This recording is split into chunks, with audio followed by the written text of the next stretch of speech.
রহমতুল্লাহি ওয়া বারাকাতুহু।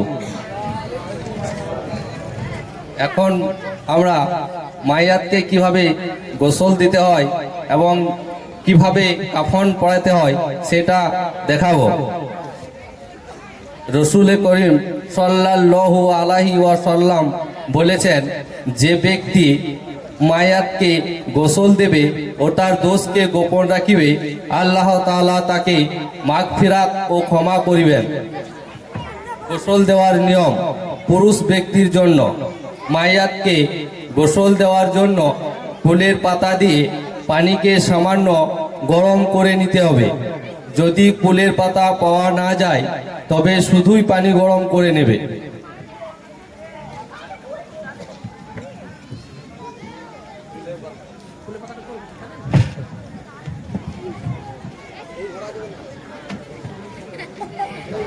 তারপর একটি তক্তপোষ বিছিয়ে নিয়ে তার নিচে একটি গর্ত করে নিতে হবে, যাতে গোসলের পানি ছড়িয়ে চলাফেরার অসুবিধা না হয়। তারপর মায়াতকে তক্তপোষের উপরে উত্তর দিকে মাথা করে শুইয়ে দিতে হবে। তারপর তক্তপোষের চারিদিকে একটি পর্দা করে দিতে হবে এবং দর্শকদের দেখানোর উদ্দেশ্যে পর্দাটি সরিয়ে নেব।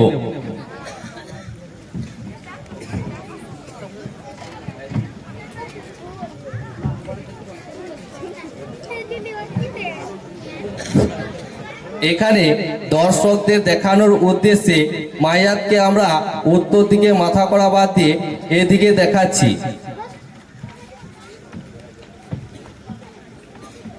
তারপর গোসলদাতা ব্যক্তি নিজের বাম হাতে কাপড় জড়িয়ে নিয়ে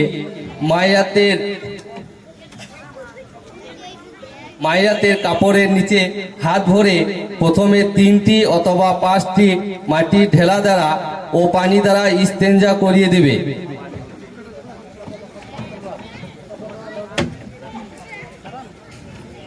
এরপর মায়াতের উপরের নাভি থেকে হাঁটু পর্যন্ত কাপড় ঢেকে দিয়ে মায়াতের শরীরের সমস্ত কাপড় খুলে নেব।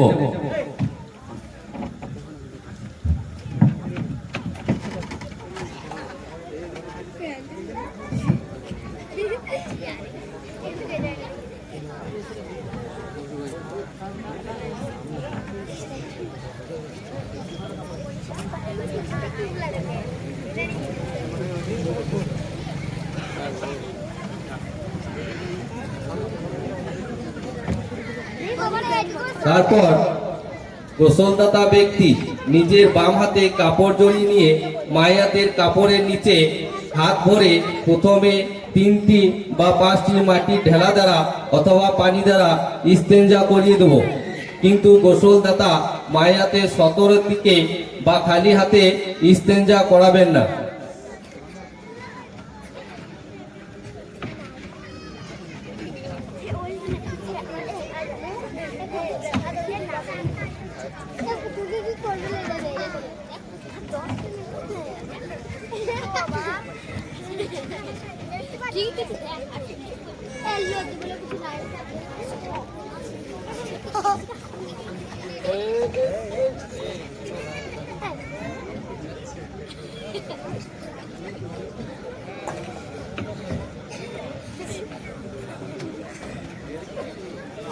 এরপর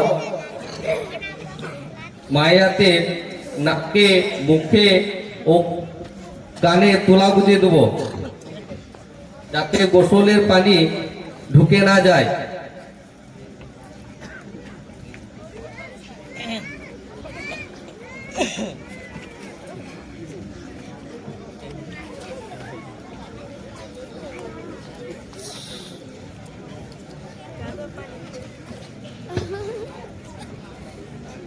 তারপর মায়াতকে গরম পানি দিয়ে উজু করিয়ে দেব। উজুর সময় যে সমস্ত অঙ্গ ধোয়া ফরজ সেই সমস্ত অঙ্গগুলিকে 3 বার করে ধুয়ে নেব এবং মাথাটি মাসা করে দেব। ভিজা তুলো দ্বারা মায়াতের ঠোঁট, দাঁত, মাড়ি ও নাকের ছিদ্র পরিষ্কার করে দেওয়া উত্তম।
অবশ্যই মায়াত যদি নাপাক অবস্থায় ইন্তেকাল করে তাহলে তার গোসল ওয়াজিব ছিল। তার কারণে নাকে, ঠোঁটে ও দাঁতে ওর মুখে কাপড় ভিজিয়ে তুলো দিয়ে পরিষ্কার করে দেওয়া জরুরি।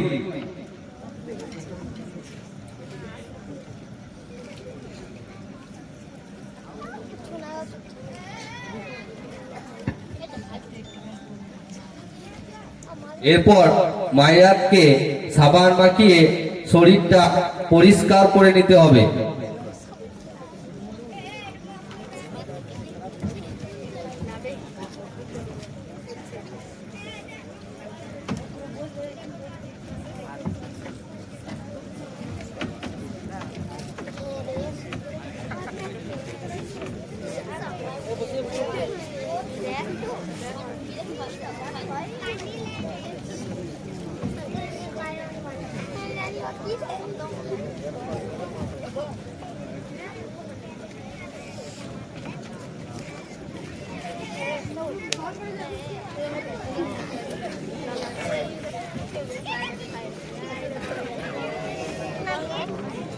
তারপর মায়াতকে বাম কাতে শুইয়ে দিয়ে ডান কাতে উক্ত গরম পানি মাথা থেকে পা পর্যন্ত 3 বার এমন ভাবে ঢালতে হবে যেন বাম করোট পর্যন্ত পানি পৌঁছে যায়।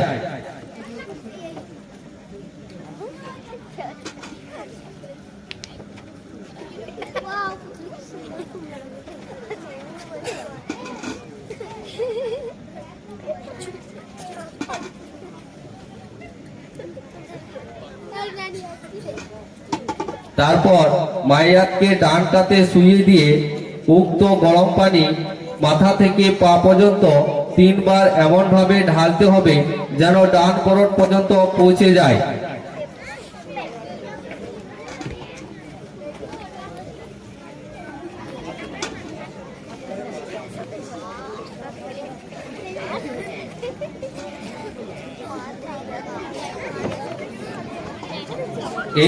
তারপর গোসলদাতা নিজের শরীরটা মায়াতের শরীরে টেক দিয়ে উঠিয়ে বসার মতো করে পেটের উপরের দিক থেকে নিচের দিকে হাত বুলিয়ে দিতে হবে, যাতে পেচ্ছাপ পায়খানা যদি বের হয় তা গোসলদাতা নিজের বাম হাতে কাপড় জড়িয়ে নিয়ে তা পরিষ্কার করে দেবে ও পেচ্ছাপ পায়খানা বের হওয়ার কারণে উজু বা গোসলের কোনো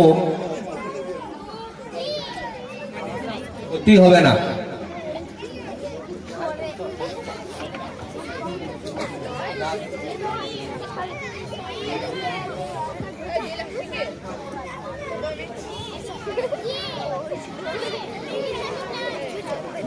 তারপর আবার মায়াতকে বাম কাতে শুইয়ে দিয়ে ডান কাতে কপুর মেশানো পানি মাথা থেকে পা পর্যন্ত 3 বার এমন ভাবে ঢালতে হবে যেন বাম করোট পর্যন্ত পানি পৌঁছে যায়।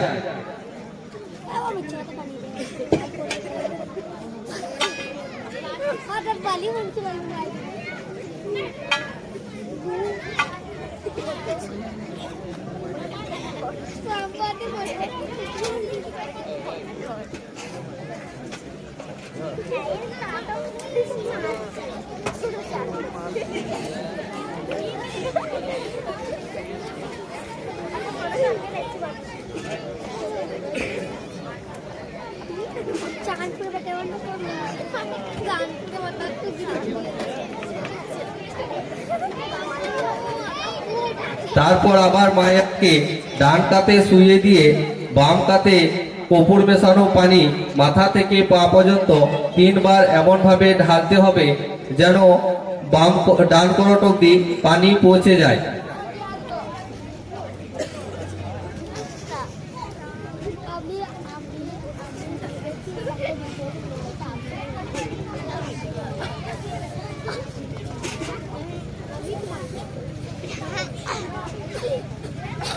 এইভাবে 3 বার পানি ঢেলে গোসল দেওয়া সুন্নত। তারপর গোসলদাতা নিজের হাতের 10 তানো পাল্টি দিয়ে শুকনো কাপড় দিয়ে মায়াতের শরীরটাকে মুছে দিতে হবে।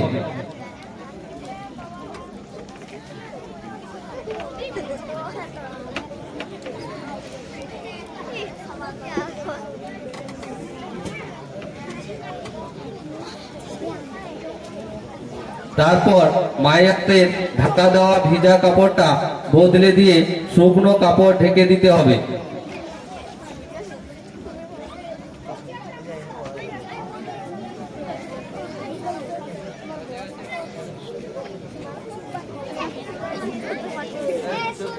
তারপর মায়াতকে তক্তপোষের উপর থেকে সরিয়ে নিয়ে উত্তর দিকে মাথা করে শুকনো জায়গার উপর রাখতে হবে।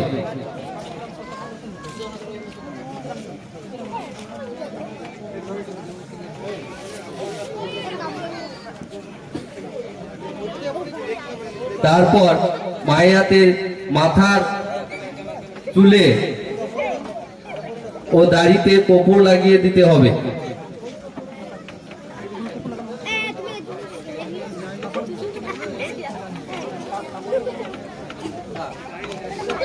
তারপর মায়াতের মাথার চুলে ও দাড়িতে আতর লাগিয়ে দেওয়া সুন্নত।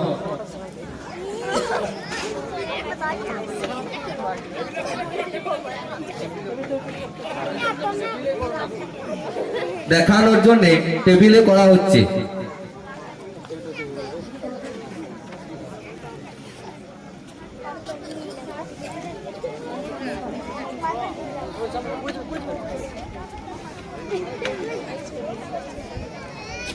তারপর মায়াতের কপালে, নাকে, 2 হাতের তালুতে, 2 হাঁটুতে ও 2 পায়ের পাতায় কপড় লাগিয়ে দেওয়া সুন্নত।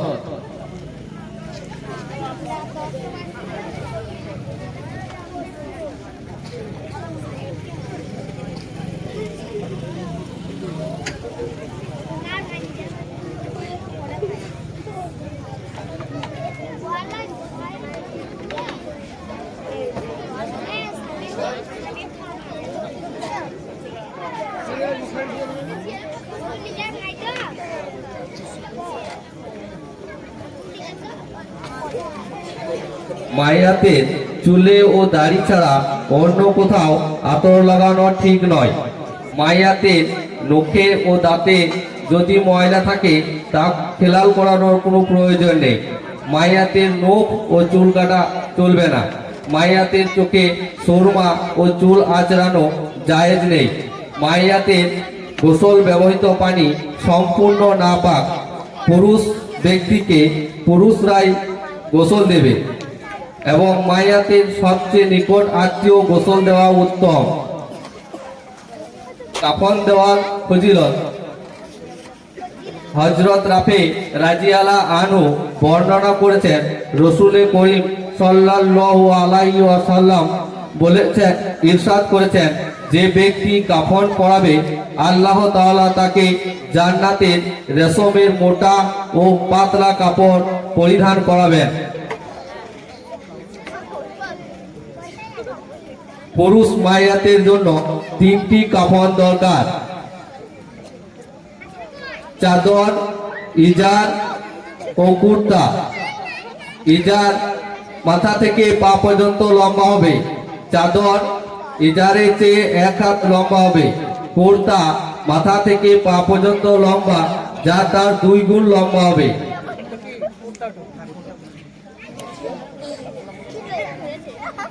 কাফন পরানোর নিয়ম: প্রথম খাটিয়ার উপর চাদর তার উপরে ইজার,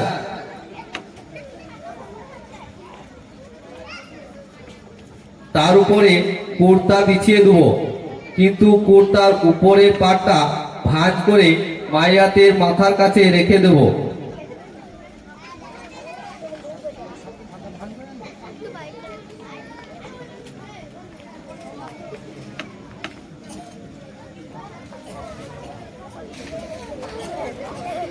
সম্ভব হলে কাপড়ে কিছু খুশবু লাগিয়ে দেবো।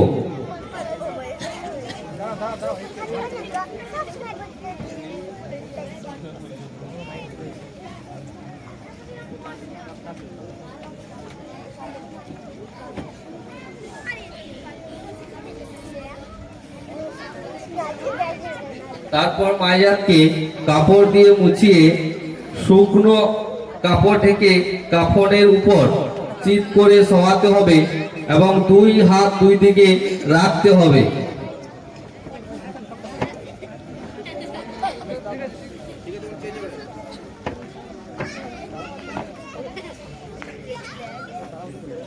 তারপর ভাঁজ করা কুর্তার চেরা জায়গাটা মাথা পার করে পা পর্যন্ত ঢেকে দিতে হবে এবং মাইয়াতের শরীরের কাপড়টা খুলে নিতে হবে।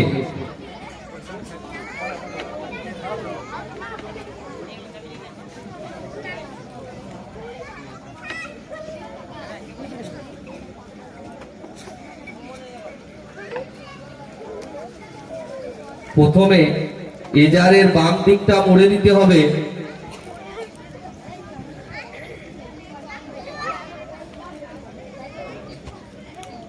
তারপর ডান দিকটা মুড়ে দিতে হবে।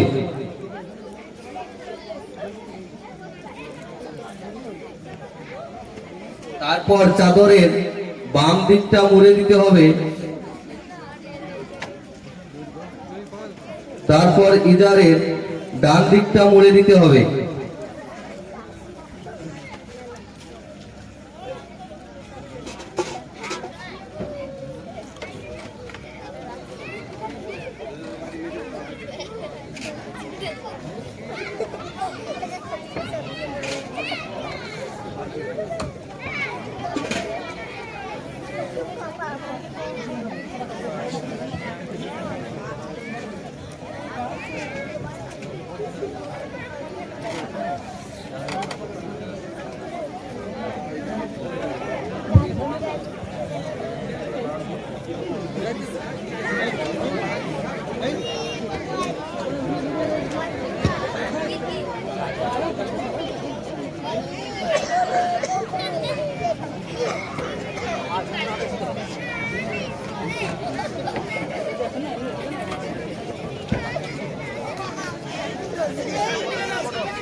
রহমতুল্লাহি ওয়া বারাকাতুহু।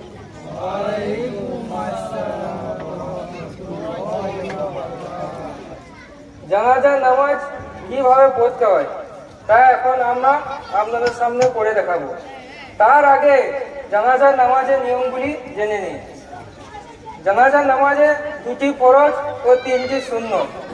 দুটি ফরজ হলো এই, 1 নাম্বার 4 তাকবীর বলা, 2 নাম্বার দাঁড়িয়ে নামাজ পড়া। 3টি সুন্নত হলো এই, 1 নাম্বার প্রথম তাকবীরের পর সানা বলা, 2 নাম্বার দ্বিতীয় তাকবীরের পর দরুদ শরীফ পড়া, 3 নাম্বার তৃতীয় তাকবীরের পর মাইয়াতের জন্য দোয়া বলা। জনাব, মাইয়াত পুরুষ না মহিলা? পুরুষ। বড় না ছোট? বড়। জানাজা শুরু করছে।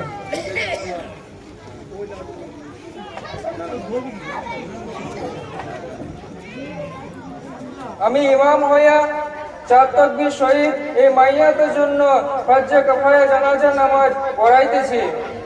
আল্লাহু আকবার। سبحانك اللهم وبحمدك وتبارك اسمك وتعالى جدك وجل ثناؤك ولا إله غيرك. الله أكبر. اللهم صل على محمد وعلى آل محمد كما صليت على إبراهيم وعلى آل إبراهيم إنك حميد مجيد. اللهم بارك على محمد وعلى آل محمد كما باركت على إبراهيم وعلى آل إبراهيم إنك حميد مجيد.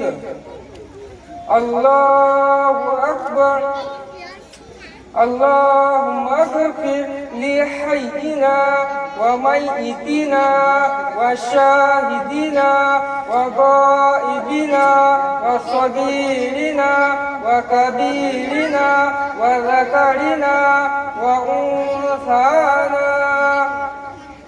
اللهم من أحييته منا فأحييه على الإسلام ومن توفيته منا فتوفه على الإيمان. الله أكبر. السلام عليكم ورحمة الله. السلام عليكم ورحمة الله. ما شاء الله. تفضل.